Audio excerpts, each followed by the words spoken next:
Lakers have quadrupled down on their veteran commitment. I like what you did there, family. They have rumored to be adding Rajon Rondo, and of course they have that veteran future Hall of Famer Carmelo Anthony, Jalen Rose. Do these roster additions, does their offseason make them the best team in the NBA right now? All I know is this.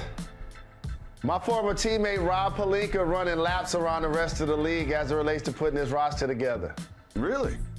Absolutely. I remember coming on this program for days and days and weeks when people were trying to assassinate his character when he got the job.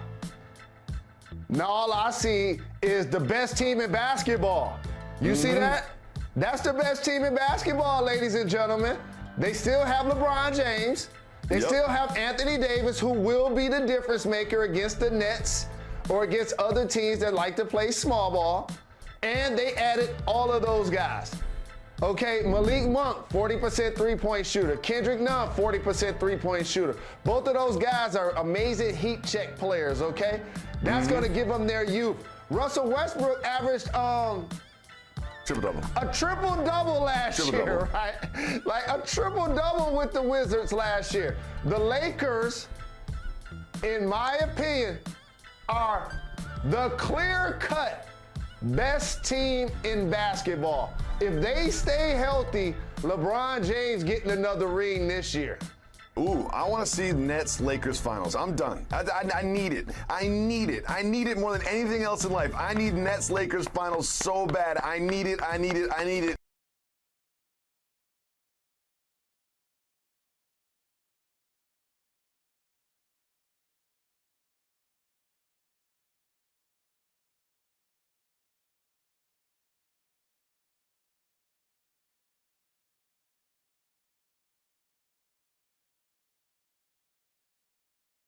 What can you say to Brooklyn Nets fans who are looking forward to a season where you guys are expected to have a great one? Healthy James Harden. Scary. Scary hours. Healthy James Harden, scary. Scary hours. Jalen Rose, what do you think about the scary hours warning from James Harden to the rest of the NBA? What was that fictional character that used to ride the bike with the extra small hat? That's the first thing that stood out to me right there. We got to get my brother a bigger hat. I agree with James that a full season of their big three is going to be scary hours. However, I'm not going to dismiss one thing, and that's slowing down Giannis. Nobody can stop KD. Check. Nobody can stop from James Harden from flirting with triple doubles. Check, check. Kyrie has the best left hand and the best handle in the league. Check, check, check. But ain't nobody slowing down Giannis. I told you that this year also. Oh, really? Who's going to slow down Giannis? I'm still sorry. picking the Nets. I'm sorry. But it's Wait, I'm not sorry, a Mr. foregone Rose. conclusion that they're going to be able to slow down Giannis. I remember watching a Game 7 between the Nets and Giannis, and I remember that game going into overtime. I remember being about 3 millimeters of Kevin Durant's shoe that kept the Nets from advancing in that series, and Kyrie Irving was not even playing in the game, and James Harden was hobbled. And I love that James Harden said a healthy James Harden is scary hours, because if you remember, I'm old enough to remember a year ago, when offseason James Harden was not in a softball game talking about scary hours. Offseason James Harden was at the club. Offseason James Harden looks like me with his shirt off. Like, offseason James Harden was different last year than this year, and that is going to be another factor that plays into the Nets. And I'm going to say it right now, there's no competition for the Nets in the East. There's none. It's the Nets, and then a big gap, and then everybody else in the East, including the World Championship Bucks. I'm doing it. I'm saying it. Hey, by the way, I'm going to just tell you this, though. Their rookie played really well in Summer League. He's going to play really well during the season, too. He was 50, 40, 90 in college. And you already see that he's going to be a bucket in the league. I am not mad at you picking the Nets. And I agree, they are my favorite. But I'm just going to be the person that constantly reminds you and or anybody else that there is nobody in the NBA that's slowing down Giannis. That's fine. I know that. That's fine. Let's talk about second options then. Chris Middleton or James Harden? Kyrie Irving or Drew Holiday? Let's talk about that. Fine. No one can stop KD. No one can stop Giannis. What about the second and third options, though? That's why they're the favorite. I agree with you. That's why they're the I agree favorite. with you. It's going to be scary hours. But tell me, what fictional character used to wear the small hat? I don't know what you're talking about. No one wears a small hat. What are you talking about? Like, you can't just It's be so- on TV live being like, what fictional character wears a small hat? No one watching at home, including myself, has. You got a 36, 37-year-old LeBron James, who you clearly not going to anticipate playing 82 games in a regular season for obvious reasons. You have an Anthony Davis, who's an all-NBA caliber top 10 player, who you're not going to anticipate him playing all 82 games. So that's why you initially bring in Russ. Because despite his age, he's going to be 100 miles and running. And he's going to be giving them some supersized triple-doubles this year. Don't be surprised if he even second in rebounding on their team. And so now you need shooting to go alongside those playmakers, right? And if you notice, each of the guys that they brought in are really good three-point shooters. Carmelo improved his three-point shot as he's progressed in the league. Malik Monk is a young athlete that's going to give you spring and shoot 40. Kendrick Nunn, the same thing he did in Miami. Bazemore and Ellington as well. So you surround those guys, those playmakers with shooting. Now the key though is seeding for the Lakers. Let me make sure I say this. You're going to hear the words load management a lot with their team. They got an old squad. You don't get younger by adding Carmelo Anthony, which means they're not going to be a number 1 or 2 seed in the West. So that don't mean they can't win the championship. I still feel like they're the favorite in the West. But what happens is it just lessens your margin of error. You know, somebody has an issue with COVID, someone has an injury, anything can happen, and now all of a sudden you're playing against the Golden State Warriors in the first round or something like that. So it's going to be interesting to see how they navigate the regular season. But in a 7-game series, if and when they're healthy, favorites to come out of the West. Ever since LeBron left Miami, you and I have said the same thing. They need to surround him with 3 and D players, and they do have a lot of the 3, but not a lot of those players have the D.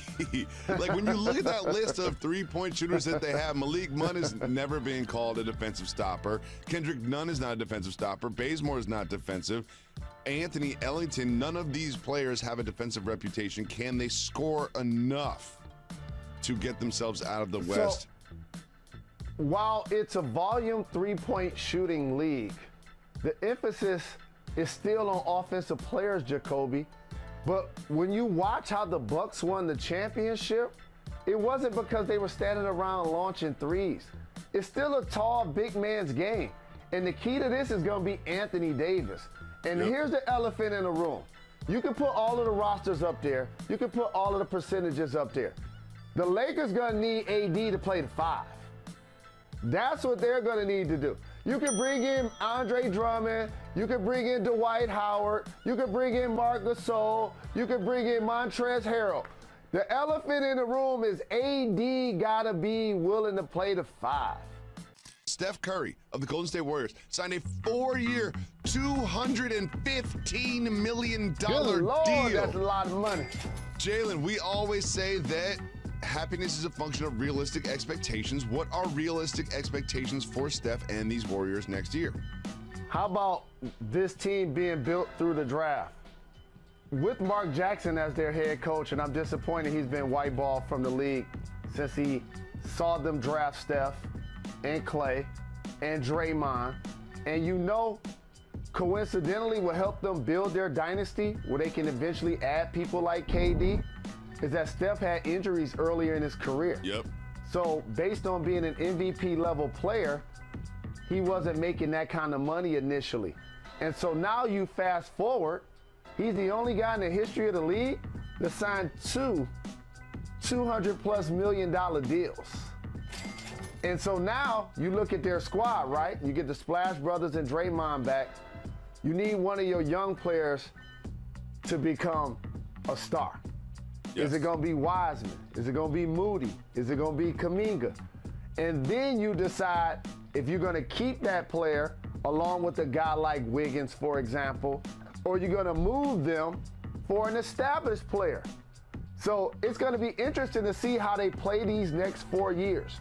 And this year is going to be a proving ground to uplift each of those guys I mentioned value, so then they can decide how they're going to try to go for that next run.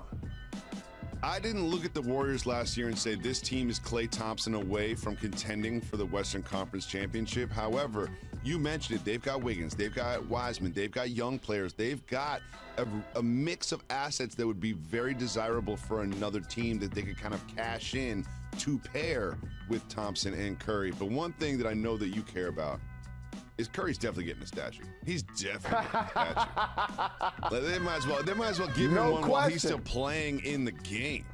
No doubt about it. And this is the beauty of the league, where a guy like Steph can not only turn himself into a great player, but the team reinvests in him, and or vice versa.